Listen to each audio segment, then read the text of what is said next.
Hello, YouTube. It's your boy Nathan coming to you to do another recap video. Today we are talking 90 Day The Last Resort Season 3, Episode 3, How to Make It Last. So we're just going to get on to it. It was a really quick episode. So we're just going to get in and get on out of here, okay?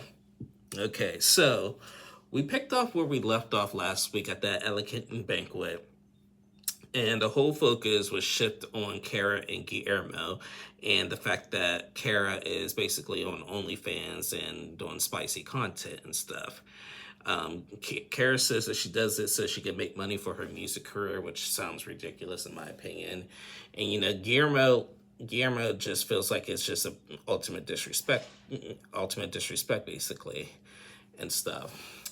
So it was just back. They just went like back and forth. Patrick in this dinner was like a big advocate for like man versus woman roles and this, because he said that if because there was also a thing when it comes to money. So like Kara started doing all of this like once after her and Guillermo separated and everything. Well, doing more explicit content after the separation. She started doing it while still with them, but it got explicit after she separated. And I guess he didn't have that much money to give to her or whatever, so she didn't have to do that. So now Guillermo's looking like the poor guy and everything because he didn't have money to give to Kara, so she had to do all of that online and stuff and everything. So they went. Then all of a sudden, everything shifted over to Russ and Powell. So Russ and Powell. Russ felt really disrespected from Powell because what did they talk about? He said something about Powell. Apparently, as I've been saying all season so far, Powell is basically the breadwinner right now. So when Powell first came to America, like when they were living in Miami, like Russ gave everything that Powell ever wanted and stuff. Then he moved to Oklahoma, and Russ is having a hard time finding good work in here while Powell's doing that professional wrestling and everything, and now basically the breadwinner and stuff. And remember in the first episode, like where he had to use her credit card and stuff. Now they got into an argument about something because like Powell said something I pay for something or whatever. And Russ was just like, you know what, like that. Why do you have to bring up that you pay for this and everything? Why can't it just be like you did this for me or something like that? And I feel disrespected. And then Powell just got really angry because it's the truth. Because I do pay for this and everything and whatnot. And Russ is just like, I feel disrespected. Why do you keep doing that and everything? And Patrick was a big voice of reason. He was just like, you know what? Like, Powell was just like, I'm an alpha female, this and that and everything, and I want my man to be alpha, this and that. And Patrick said this. He was just like, you know what, if a man was talking to a woman like that, the way you're talking to Russ and stuff, he would, like, everybody would be hating on him, calling him an a-hole and this and that and everything. So, and I agree with Patrick on that. Like the way Powell was speaking to Russ was completely uncalled for. She really has anger problems that I did not even notice, basically, and stuff. She is the breadwinner and stuff and everything, but he brought up, well, when he was the breadwinner to her in the beginning and everything. Now the tables have turned and everything. So, Patrick, so they get into an argument over that, and then, Patrick, like, defended it and everything, and everybody got mad at Patrick, and all the girls got mad at Patrick because, it's just basically money. Like, you can't buy love, and you can't buy happiness and everything. Like, I want a loving marriage, not just someone to buy love and everything. And Shekinah had said, it's the people who don't have money that say that, basically. And then ultimately everybody just packed up and left, basically. The therapist was just like, this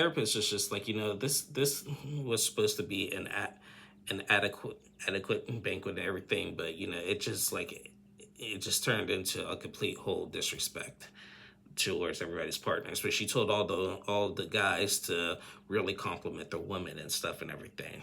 But vice versa, okay, yeah, the guys need to compliment the women, but how about the girls compliment the guys? Like, we have to do. I'm just like, yeah, that's true, but you know what? All of these women are like on this season are really have been really disrespectful to their men. So like I have not seen one woman compliment their man except for maybe a little bit of Jenny with cement, basically. So so yeah. So everybody clears out the room. Then we have a scene with Kara and Guillermo. So Kara and Guillermo is still livid about the OnlyFans. Now, when they were talking about the OnlyFans, Sarper had revealed that he had seen Kara's spicy page and everything, and he said that in front of the whole group, and Shekinah was like, "You knew about this?" He's like, "Yeah, like, but I'm normal and stuff. I seen her, basically her goodies and stuff and everything." And Guillermo is just like he just feels embarrassed basically, and so him and Kara get into a fight about it. Guillermo was just like, "You really do not care about me whatsoever," and she was just like, "I want you to see me for me. I want you to respect me and everything." He's like, "How can I respect you when you do this? You don't care about me, and you're not the same person that like I fell in love with." And everything. And he's just like, "I'm done. I'm packing up my stuff and going to a different room. I'm done with this conversation. My son is going to see this when he gets older and stuff and everything. It's not a good look." And he's absolutely right. It's not a good look. Their son, he is thinking about their son. Now, Guillermo also pulled out a picture of Kara pulled out a picture from her OnlyFans. He's like, "Look, this is you," and she's like, "Yeah, I know what my butt looks like and everything. So what?" And everything. And just it's just like no remorse. Like it's just like she has no shame. Now I give Kara credit. She has no shame in her game. So and here's the thing: we're not like dogging her like for doing this and stuff, but just in hindsight, it's just not a good look because there's people who are obviously adult film content who do adult film content and stuff and everything, and that's how they make and they get paid thousands and millions of dollars for doing it and stuff. You know, it's it's not ideal, but if it's not illegal, then if that's how you want to make your money, that's how you make your money and stuff and everything. So like it's a really risky thing that everybody in the world gets to see like your naked body and stuff. Like like I just can't do it. I wouldn't be able to do something like that. I'm way too self-conscious when it comes to stuff like that. So more power to the ones and to the brave people that do that. But wow. So Guillermo left for the room, left to get in the room, and yeah, and Kara's just like, "You know what? We need to find something that just comes together for us to come together, basically." So we move on. We move over to Russ and Powell now. Russ and Powell just got into a big argument and stuff and everything, just about their duties and stuff and everything. So I guess like after their little fight at the banquet, I guess they went to bed and Russ got up and went to go work out at the gym. And I guess he technically woke Powell up and everything. He said he tried to be so quiet about it, but he woke Powell up and Powell was just going crazy. She was like, "You're so inconsiderate of me. I can't stand you. I can't stand being married to you. This, and that. You're so inconsiderate. F you," and all that. He was just like, I literally tried to be quiet and I just went to the gym and stuff and so you could sleep. She's like, "I haven't been able to sleep at all since I've been here and you woke me up and everything, this and that, blah blah blah and everything." And he's just like, what can I do?" She's like, "You could be more considerate to me and stuff and everything." And she was just going on and on and on. She was screaming at him. It was like, what? Like, and Russ said this at best. So the other therapist decided to have a one-on-one therapy session with Russ and Powell to talk about it. And the therapist said that, Russ does need to be a little bit more considerate of Powell and just be more, just thinking about ways to comfort her and everything. And Pal needs to work on her anger issues and stuff, because Russ said that Pal likes to like lash off on every little detail and everything. And Pal's just like really frustrated with what she's doing and stuff and everything. Like, she is really degrading him, and I don't like it and stuff and everything. Now, the therapist did talk some sense into them and everything, and they did apologize and kiss and made up. But I really just did not like the fact that Pal was just like screaming. He literally just got out of bed just to go to the gym and worked out. He tried to be as quiet as a mouse. And it just seems like a lot of these guys, no matter what they're doing, even with Rebecca and Zia, no matter what they're doing, they feel like they're always walking on eggshells, and it's not fair. It's really not fair and stuff. So, I mean, I really felt bad for Russ, And here's the thing: a lot of people, and this is about to be a gender thing. The guys are going to feel one way, the girls are going to feel another way on this. Russ feels demasculated because Pal's a breadwinner, and she got mad at Patrick because she felt like Patrick was basically calling her gold digger. She's like, "Where's the gold to dig?" Basically, there ain't no gold and stuff. I just feel like Russ did a lot of things for Pal and got to Pal where she is now and everything. But, someone said this last week. She likes to be an alpha female and stuff. Like the alpha, I don't like the term alpha. The alpha thing, it's just not. We understand like roles in a marriage, roles in a relationship. Man needs to do this, woman needs to do that, and everything. But the term alpha, like, it just sounds really, it sounds really controlling and overly dominating, in my opinion. So it's just, I don't know, relationships just really need to be equal. Like, we're not in the 1930s, 1940s where like men had to go to work and women had to stay home and take care of the house and not allowed to do things. We're way past that time and stuff. Women are allowed to work. Women are allowed to do their own thing and be successful and everything. And men are allowed to be home too if they want to and everything. But we have to quit looking down on our partners. Men and women need to quit looking down on each other if they're not doing a certain type of thing. We need to help. They need to help build them. I'm all for with building and trying to be better than what you are. I'm all for that, and I agree with that.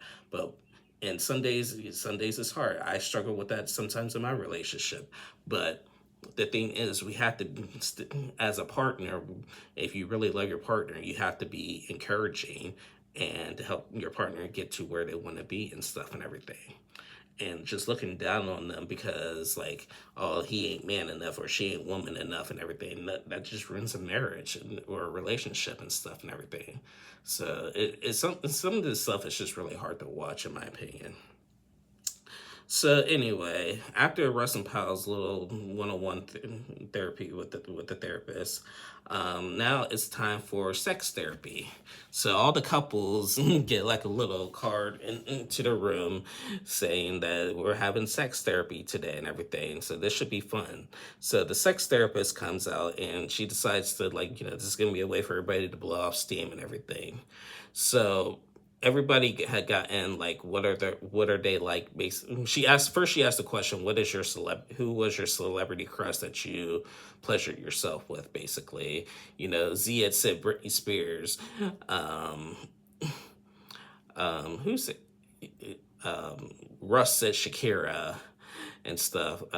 Rebecca said somebody from the Dukes of Hazzard, and so forth. And Submit, he said some like mature Bollywood actress from his father's young days or whatever, and everybody's like, dang, Submit's like a little freak, a little perv, a little bit. So that was a little cute, funny exercise. And then the sex therapist made everybody like write down like some of these like what everybody's basically like in bed, basically, and everything. And I guess like Patrick and Rebecca had like the exact same answers, and Rebecca was a little taken back by that. Z had asked, "Are you attracted to Patrick?" And she's like, "Oh no, I don't know how we got the same answers, but no." Okay, good answer, but I thought that was funny.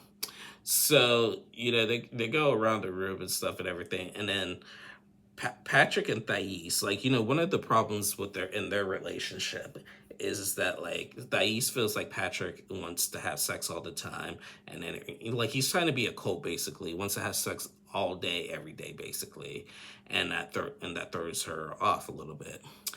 And so the therapist she told the group that Patrick is basically a horn dog and everything. He wants it all the time. But the therapist said, well, that's a good thing. And Patrick, it's like, when she takes her clothes off and everything, I'm just ready to go. I'm excited. And the therapist said, but that's a good thing. That means you're attracted to your wife. That's great. But Thais was like, well, is it normal to like 2 to 3 times a day? And then she asked the question, like, Patrick, do you feel like you're like, like, if you're not getting it, do you feel like you need to like basically go like pleasure yourself if you're not getting it all the time, basically, and everything? Do you feel like you have like basically have an addiction? And he said he might have like a small addiction of it. And then we basically left off with the cliffhanger with that. So yeah, again, not much went down in this episode. I didn't watch Between the Sheets this week. I mean, I'm gonna watch it, but I'm not didn't include it in this recap because there was really not much going on. Just continuations of some arguments with Karen Guillermo. Patrick throwing his 2 cents in. Russ and Powell were the main targets in this episode. Powell really needs to work on her anger and quit like demasculating Russ, in my opinion. So yeah, that was basically it, guys. That's basically it. Yeah. Anyway, guys, that is the end of my review. We'll be back on next week. I'll be back on. I'll either do this either tomorrow or Wednesday. Do that new show, Little Singles. So be on the lookout for that recap. Thank you guys so much for watching. Please like and subscribe to my channel if you haven't already. To all my new subscribers, thank you so much for joining this channel. This recap, like I said, we're in and out. Recent videos have been longer. This one is a little bit shorter because, yeah, there wasn't much going on like it was in the first 2 episodes. So yeah. Anyway, guys, I'll see you guys again later this week. Love you guys. Bye.